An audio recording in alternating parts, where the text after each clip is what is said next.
Yun guys, ito pala yung isda na tambakol.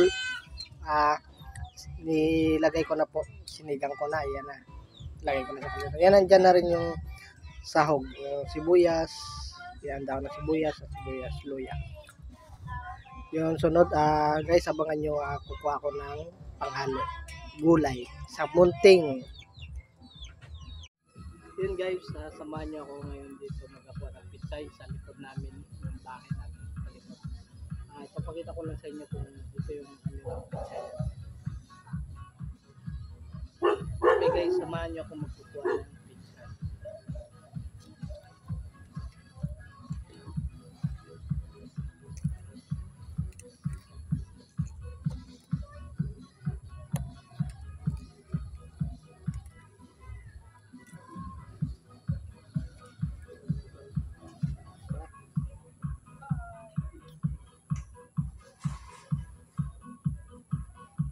Naanam na. Yan po siya, nangunguha ng pichay po.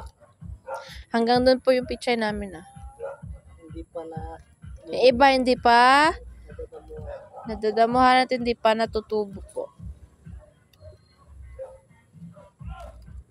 Lalagay namin yan sa isda. Sinigang na isda. Mamaya, papakita namin mamaya. Go! Okay guys, ito na po ang aking nakuwang pitsay na marami-rami sakto na pang sahog mamaya doon sa ating sinigang na tambakol.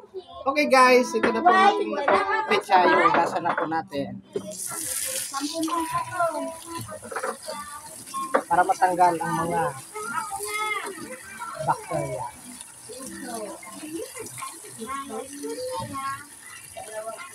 Okay guys, ito na po ang ating sinigang na lalagyan mo po natin ng pichay.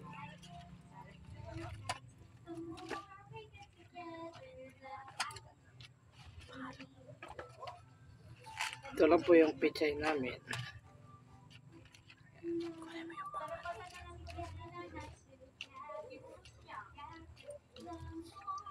Lagyan lang natin dyan yung ating pangluwag.